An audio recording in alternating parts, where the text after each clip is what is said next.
स्पोकिंग जो होती है उसे कैसे सीखना है। इंग्लिश सीखने के लिए सबसे पहले क्या है, हमें ये जानना है कि इंग्लिश में जो है वो लेटर्स कितने होते हैं।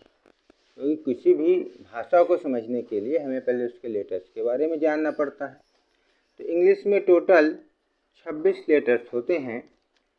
वो हैं ABCD EF GH IJ KL MNO PQR ST UVWXY और Z। इनमें से जो 26 लेटर्स हैं, इनमें से कुछ वॉवेल्स होते हैं और कुछ कॉन्सोनेंट्स होते हैं। हमें देखना है कि वॉवेल्स कौन कौन से हैं। इनमें से जो ये A है, E है, I है, O है और U है, ये जो 5 हैं, ये 5 होते हैं वॉवेल्स यानी स्वर। हिंदी में इनको स्वर बोला जाता है। बाकी के बचे 20 जो हैं या 21 मानिए, 21 कॉन्सोनेंट्स होते हैं। इनको हिंदी में व्यंजन कहा जाता है। लेकिन इन 21 में से एक जो वाई होता है वो एक ऐसा है जो कि व्यंजन की तरह भी कार्य में आ जाता है, यानी कॉन्सोनेंट्स की तरह भी और वॉवेल्स की तरह भी।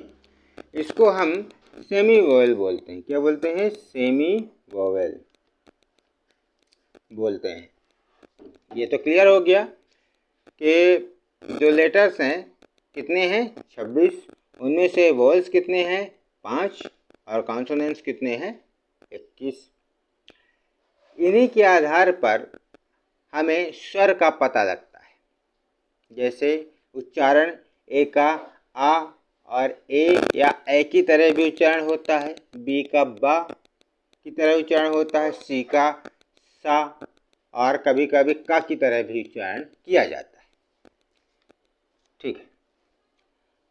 अब लेटर्स के बाद जो ये लेटर्स होते हैं, लेटर्स से मिलके क्या बनता है? वर्ड बनता है।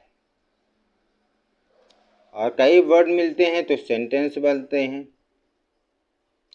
कई सेंटेंस मिल जाते हैं तो पैराग्राफ बनता है। ठीक है। हमें पढ़ना है सेंटेंस। सेंटेंस कैसे बनाया जाए, हमें तो यही पढ़ना है ना। सेंटेंस कैसे बनाया जाता है, हिंदी को हम अंग्रेजी में कैसे ट्रांसलेट करें और लोगों से बात करें ताकि हमारा अच्छा इंप्रेशन जमे। तो सेंटेंस को पढ़ने के लिए सबसे पहले ये पढ़ना ज़रूरी है कि सेंटेंस के भाग कितने हैं, मतलब उसकी बॉडी कैसे बनती है। सेंटेंस जो है 3 चीज़ों से मिलकर बना होता है बेसिकली। एक होता है सब्जेक्ट, एक होता है वर्ब, एक होता है ऑब्जेक्ट। ये साधारणतः 3 चीज़ों से मिलकर हमारा सेंटेंस बनता है, जिसे पूर्ण सेंटेंस कहते हैं। ठीक।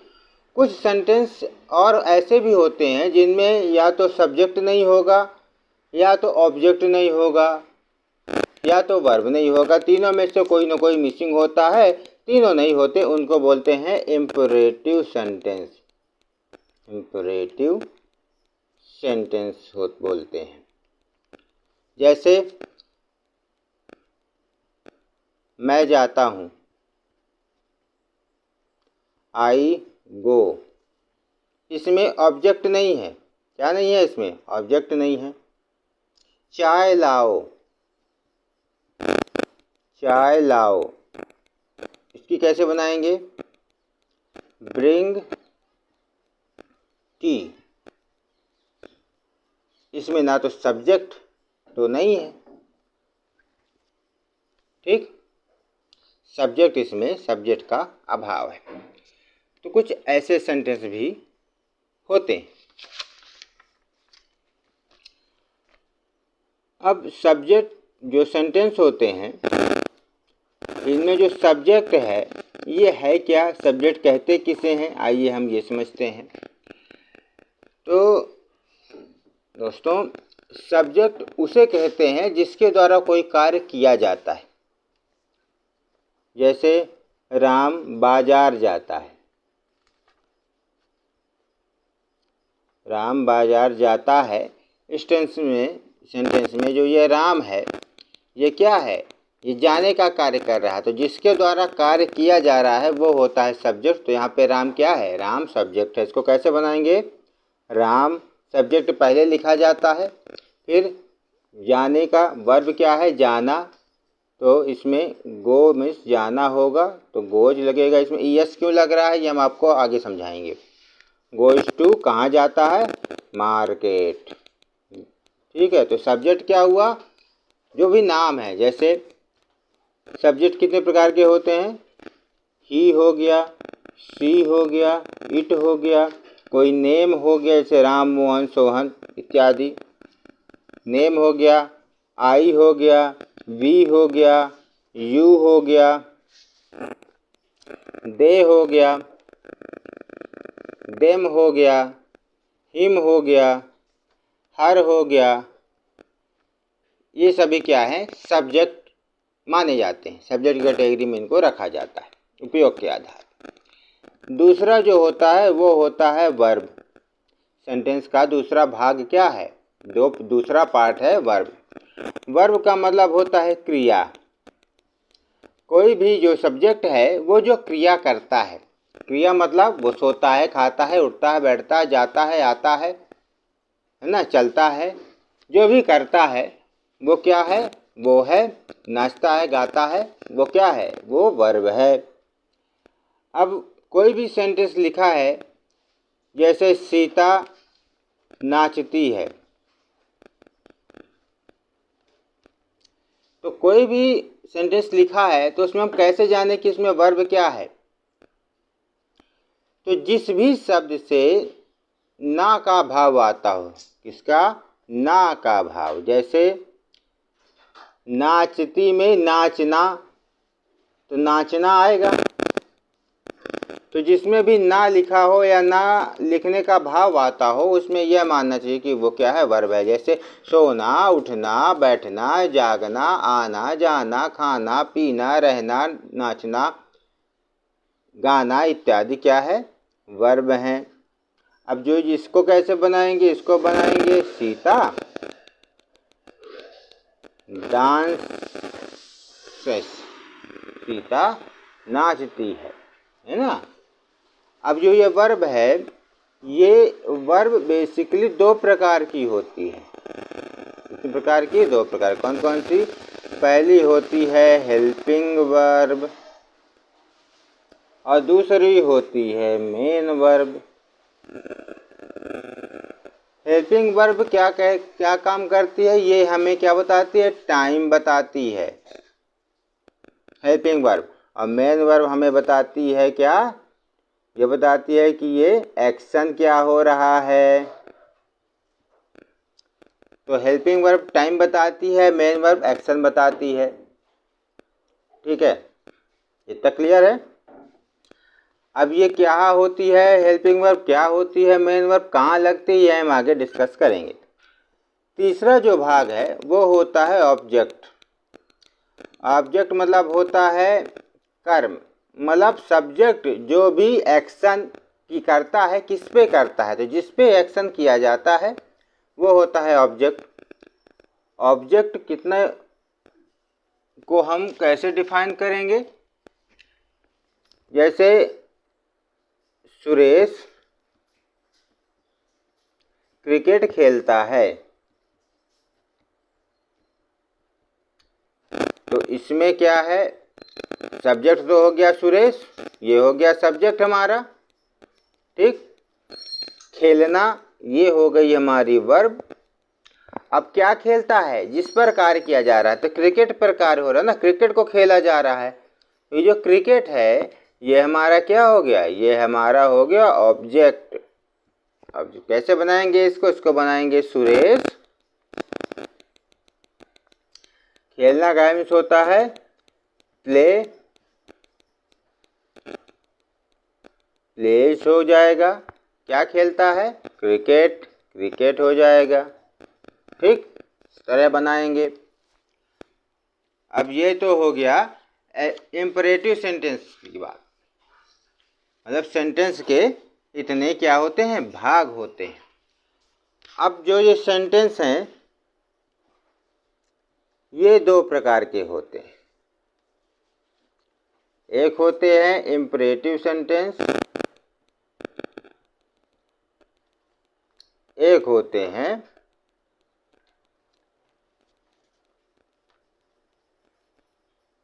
Mains sentence. इम्परेटिव सेंटेंस में क्या होता है, या तो सब्जेक्ट नहीं होगा, या ऑब्जेक्ट नहीं होगा, या वर्ब नहीं होगा।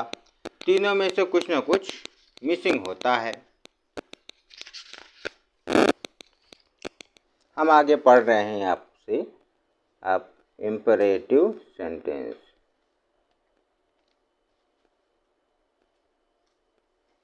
ये इम्परेटिव सेंटेंस क्या होते हैं? ऐसे सेंटेंस जो कि कंप्लीट ना हो, क्या ना हो, कंप्लीट ना हो, उनको हम इम्परेटिव सेंटेंस में रखते हैं। जैसे मैं खाता हूँ, इसमें ये नहीं है कि मैं क्या खाता हूँ, तो इसमें क्या है, ऑब्जेक्ट का मिसिंग है, ऑब्जेक्ट है ही नहीं। मैं नाचता हूँ, मैं नाचता हूँ। मैं पढ़ता हूँ, चाय लीजिए।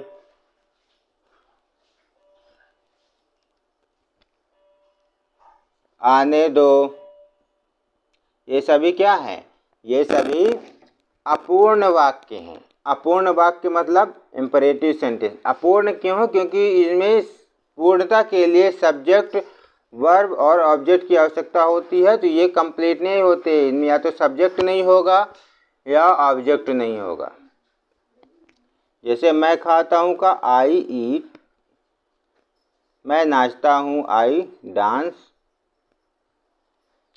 मैं पढ़ता हूँ आई रीड, चाय लीजिए हैव टी, आने दो लेट कम इत्यादि। इम्परेटिव सेंटेंस होते हैं इस प्रकार के सेंटेंस जो कि पूर्ण नहीं होते, इम्परेटिव सेंटेंस कहलाते हैं। इम्परेटिव सेंटेंस हो या सेंटेंस हो, मेन सेंटेंस हो, सेंटेंस मुख्यतः तीन प्रकार के ही होते हैं। सेंटेंस कितने प्रकार के होते हैं? तीन प्रकार से ही बनाए जा सकते हैं। एक होता है प्रेजेंट का,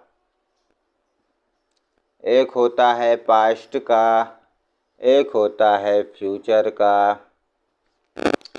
प्रेजेंट का या पास्ट का या फ्यूचर का सेंटेंस पहले हमें देखना है कि किस टेंस का सेंटेंस है, मतलब किस समय का है। कैसे जानेंगे?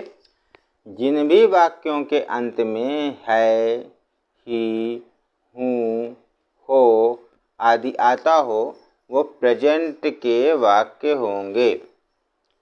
पास्ट कैसे जानेंगे? जिनमें भी था, थे, थी आदि से उनका अंत हो, जिस भी सेंटेंस का, मानेंगे वो पास्ट के हैं।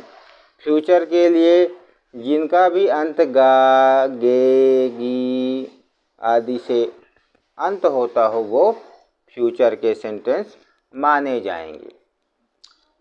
अब हमको ये पढ़ना है कि जो ये सेंटेंस हैं इम्परेटिव सेंटेंस, इसको बनाया कैसे जाता है। भाई हिंदी को इंग्लिश में कैसे कन्वर्ट करना है, इसके लिए क्या है, रूल है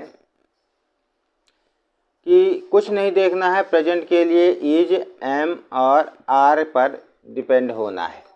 पास्ट के लिए वॉज या वर पर डिपेंड होना है, और फ्यूचर के लिए विल, बी या शैल बी पर डिपेंड होना है।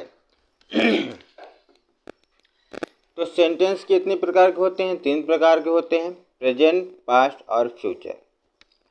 तो जो ये अपूर्ण या इम्परेटिव सेंटेंस हैं उनके लिए ये चीज़ें ध्यान देनी पड़ती हैं। जैसे मैं लिखता हूँ, मैं लिखता हूँ, आई रीड। मैं महान हूँ, मैं महान हूँ, आई एम ग्रेट।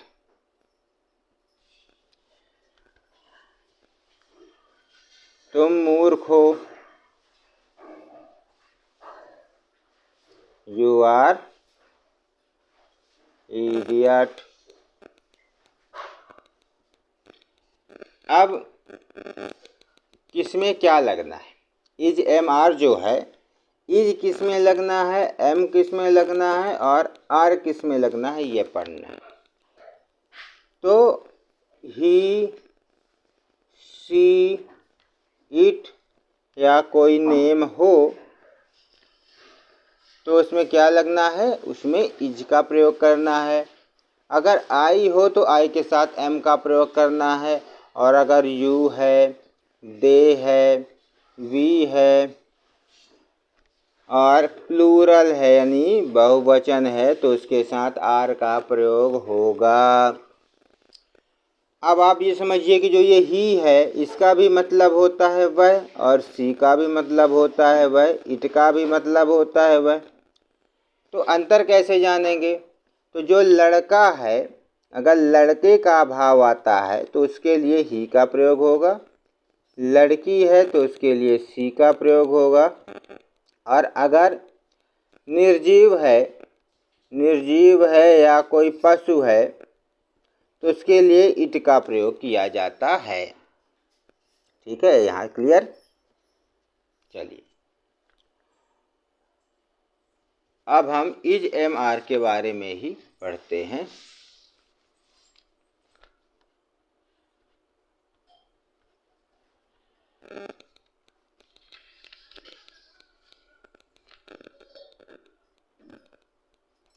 जैसे मैं जा रहा हूँ, आई एम गोइंग, ये अपूर्ण वाक्य है क्योंकि इसमें नहीं पता है कि कहाँ जा रहा हूँ। तो इसके लिए क्या करना है, आई है, आई के साथ हमने बताया एम का प्रयोग होगा, आई एम गोइंग हो गया। ठीक,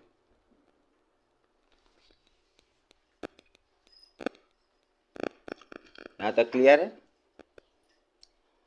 अब वॉज या वर का जो प्रयोग है वो कहाँ पे किया जाता है? वो किया जाता है पास्ट के लिए। किसके लिए?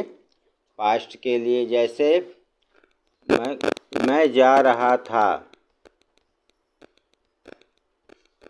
आई वॉज गोइंग, इसमें वॉच का प्रयोग हो गया। वॉच का जो ये प्रयोग है किसके साथ किया जाना है? आई हो, ही हो, शी हो, इट हो, कोई नेम हो तो किसका प्रयोग होना है? वॉच का प्रयोग होना है। अगर यू है, दे है, वी है तो किसका प्रयोग होना है? या प्लूरल हो तो उसका प्रयोग होना है, वर का प्रयोग होना है। क्लियर हो गया? अब इम्परेटिव सेंटेंस के बाद हमें पढ़ना है टेंस को। तो जो टेंस है, ये टेंस 3 प्रकार के हमने बताए ही हैं। टेंस 3 प्रकार के बताया है। कौन कौन से? प्रेजेंट, पास्ट और फ्यूचर। अब जो ये प्रेजेंट टेंस है इसके भी 4 प्रकार बताए गए हैं। कौन कौन से? ये पूर्ण हैं, ये पूर्ण वाक्यों के बारे में बात हो रही है, जिसमें क्या हो? इसमें सब्जेक्ट भी हो, वर्ब भी हो और ऑब्जेक्ट भी हो, इसके बारे में बात हो रही है। तो पहला होता है इनडेफिनिट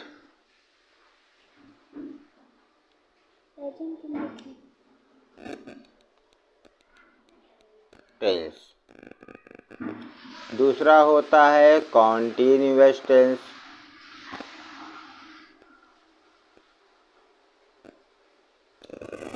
तीसरा होता है परफेक्ट टेंस और चौथा है परफेक्ट कॉन्टिन्यूअस टेंस। तो क्या ये प्रेजेंट में कि 4 भेद हैं? ये प्रेजेंट के कितने हो गए? 4 भेद हो गए। पहला है इंडेफिनिट, दूसरा है कॉन्टिन्यूअस, तीसरा है परफेक्ट, चौथा है परफेक्ट टेंस। तो क्या ये पास्ट के भी 4 भेद होंगे? जी हाँ, बिल्कुल। इसी तरह पास्ट के भी 4 भेद होंगे। इंडेफिनिट,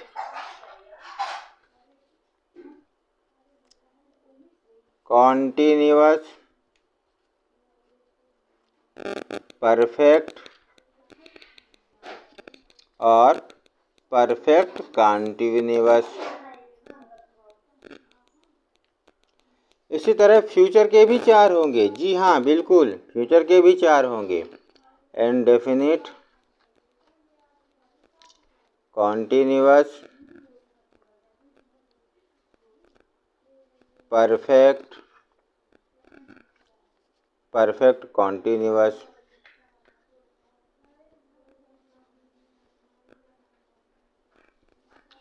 अब इन सब की क्या है, सेंटेंसेस को बनाने के रूल्स होते हैं, उनके बारे में हम अब पढ़ेंगे। जैसे पहला हम पढ़ रहे हैं प्रेजेंट के बारे में। प्रेजेंट इंडेफिनिट के बारे में पढ़ेंगे।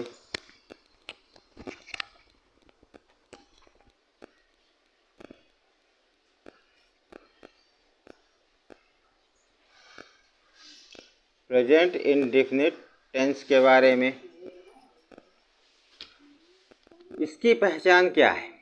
पहले तो ये जाने कि कोई भी टेंस इसका है, कोई भी वाक्य इस टेंस का वाक्य है या नहीं, कैसे जानेंगे? तो जिन भी वाक्यों के अंत में ता है, ती है, ते हैं, ता हूँ, ते हो, ती हो शब्द आए तो हमें क्या मानना है? वो किस टेंस का वाक्य है? प्रेजेंट इंडेफिनिट टेंस का वाक्य है। अब प्रेजेंट इंडेफिनिट टेंस का जो वाक्य है तो इसका रूल होगा कुछ इंग्लिश बनाने के लिए। जैसे राजेश स्कूल जाता है, ये एक वाक्य है। तो चूंकि जाता है, ता शब्द लिखा है, तो ता है तो किसका वाक्य हो गया? प्रेजेंट इंडेफिनिट टेंस का वाक्य हो गया, जाता है। तो इसको बनाने का रूल क्या है? तो रूल है, पहले होगा सब्जेक्ट होगा, फिर वर्ब का फर्स्ट फॉर्म होगा, फिर ऑब्जेक्ट होगा। कैसे? सब्जेक्ट है उसमें राजेश सब्जेक्ट है, तो राजेश कैसे लिखना है? ऐसे लिखना है, राजेश। फिर जाना का मीन्स होता है गो मीन्स, तो गो लगेगा, उसके साथ ईएस लगेगा, टू स्कूल। ईएस क्यों लगेगा? कि कोई भी वाक्य हो, अगर उसमें ही है, शी है, इट है, एनी नेम है, तो उसमें क्या लगता है? यस या ईएस का प्रयोग किया जाता है वर्ब के साथ। ठीक है, तो समझ में आया? आगे चलते हैं। अदिति खाना बनाती है, इसमें भी ती है लास्ट में, तो क्या मानेंगे? ये किस टेंस का वाक्य है? प्रेजेंट इंडेफिनिट टेंस का वाक्य है। कैसे बनाएंगे इसको? इसको लिखेंगे अदिति फिर क्या बनाती है? भोजन। तो बनाना किस में होता है? मेक। तो मेक, अब चूंकि ये नाम है अदिति तो यस लगेगा, मेक्स। क्या बनाती है? फूड। बहुत बढ़िया, अदिति मेक्स फूड। तो एक सेंटेंस हमने बना लिया है, ना लिया ना? इसकी तरह है और भी सेंटेंस होते हैं, जैसे मैं दफ्तर जाता हूँ। तो आई मीन्स मैं होता है, जाना होता है गो, कहाँ जाता है दफ्तर यानी office, I go to office. समझ में आया? अब जो ये इंडेफिनिट टेंस है यानी प्रेजेंट इंडेफिनिट टेंस है,